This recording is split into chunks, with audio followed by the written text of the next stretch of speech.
Okay. Hi, everybody. Hi. What's up? Okay, we're in Genesis. Turn in your Bibles with me. I love saying that. Turn in your Bibles with me to Genesis chapter 37. We're going to talk about Joseph. Alright. I can read a couple. What? I can read a couple. Okay. You want to start reading? Yeah, I'll just start reading this. Alright, go for it. I'll read down the bottom of the page. Jacob lived in the land where his father had stayed, the land of Canaan. These are the family records of Jacob. At 17 years of age, Joseph tended sheep with his brothers, and young man was working with the sons of Bilhah. Bilhah. Yeah, Bilhah. And Zilpah. And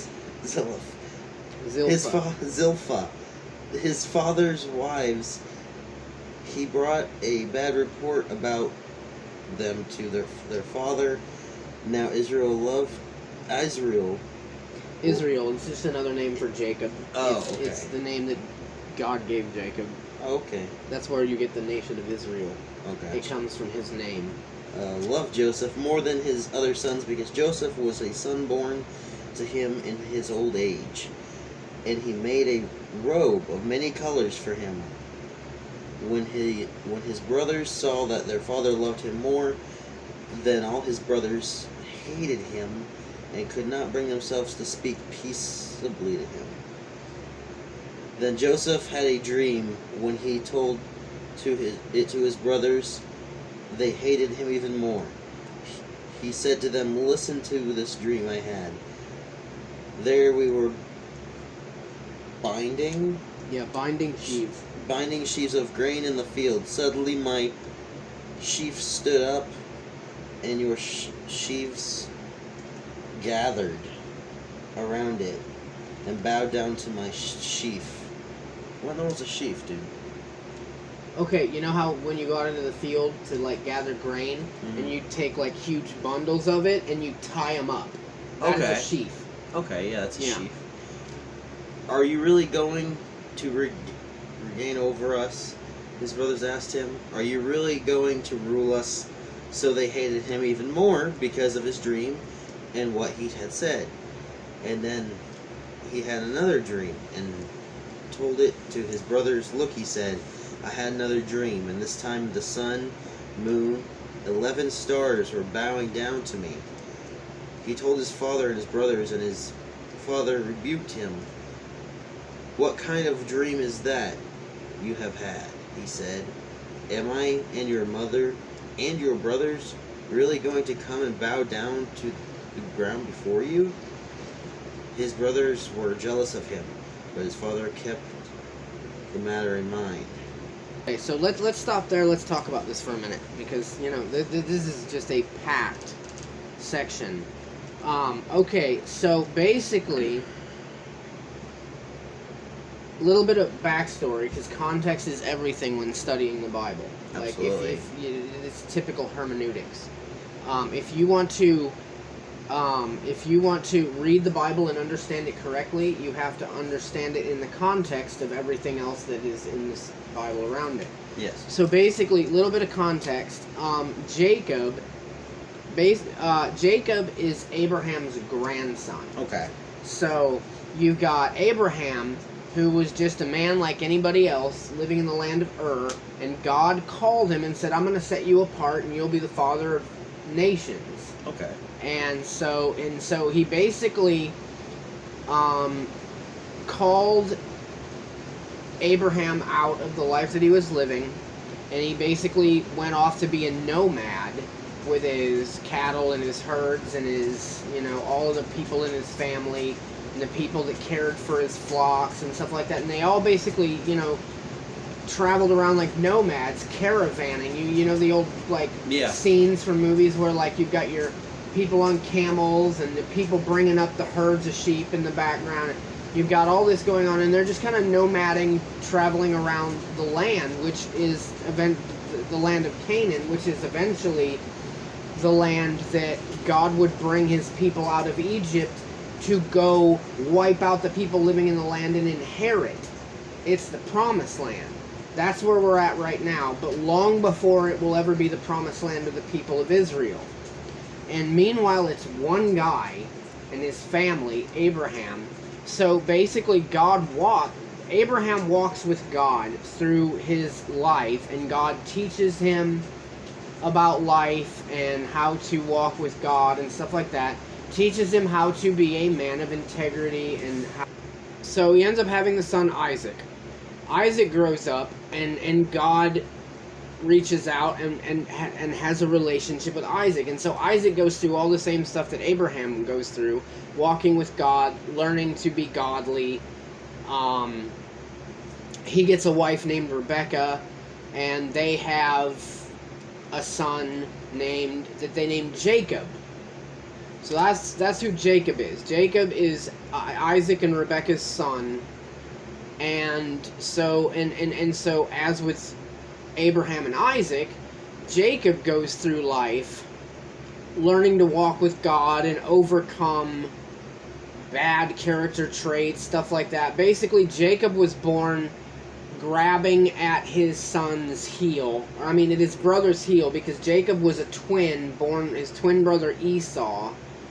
And so basically, Esau grew up as a man's man. He would go out and hunt and kill for his own food, and he's like, I'm a big, burly man, hair covering my body, kind of Chewbacca-looking guy. Yeah. And Jacob was a mama's boy that would sit at home and help her cook and clean and stuff like that.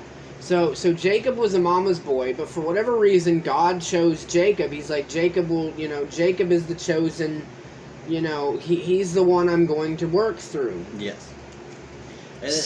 So Jacob was kind of a spoiled mama's boy, and he had to learn to kind of become a man. He kind of had to learn to, grow up and be a man and not be like a whiny little baby about stuff.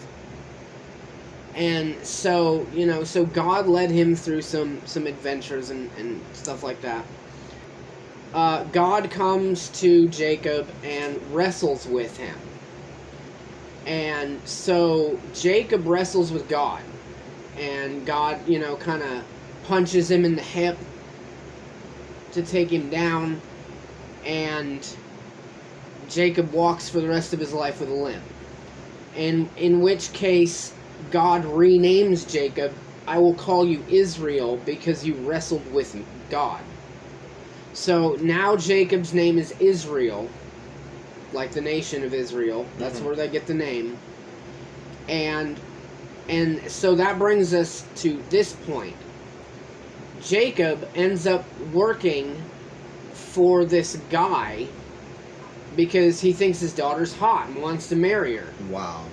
Got a girl named Rachel. So Rachel's father, Laban, who is kind of a trickster. See, that's one of the things that Jacob always was. He was a trickster. He was a manipulator. He would manipulate you to get what he wanted. Met Laban, and Laban, being even more of a trickster than Jacob, basically schooled at him his own game. He's like, okay, you want to marry Rachel. I'll let you have her if you work for me as like my servant for 7 years. So for 7 years, Jacob works for Laban so that he can have his daughter in marriage. So basically, can you imagine? Just try to imagine this with me. You think a girl is hot, you want to marry her, and in order to have her, you have to work for a dude for 7 years and basically be his slave. Could you imagine that? And it gets worse. That sucks. Yeah, it gets worse because after working for this guy for 7 years, right? Goes to recline in bed. He goes to lay down and he's laying in bed, right? And he sends Rachel's sister, Leah, who was not as pretty as Rachel, into lay with him and be his wife. Okay. And so he basically makes out with Leah all night, not knowing that it's not Rachel. And they're married, and he comes to find out that this is not what I wanted. This is not what we agreed to. This is not what I worked to. But nevertheless, Leah is his wife. So Laban says, okay, well, you want Rachel? You have to work for me for another 7 years. So now we're talking 14 years of your life dedicated to servitude so you can get the woman you want for your wife. So he works for him for another 7 years. Finally, he gets Rachel. So now he's married to 2 women, Okay. Leah and Rachel. Yeah.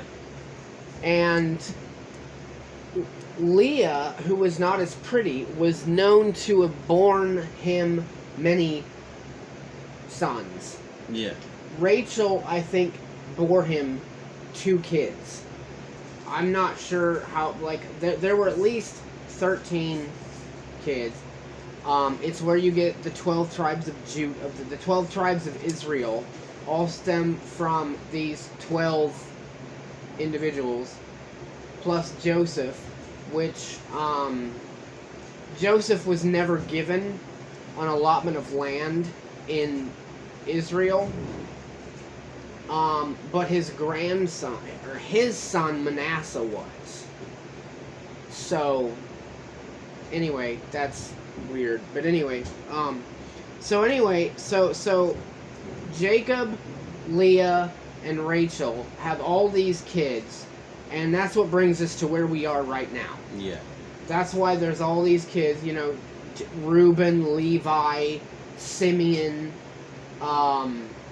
Judah, all those, you know, Naphtali. That's where all those come from. These are the 12 kids.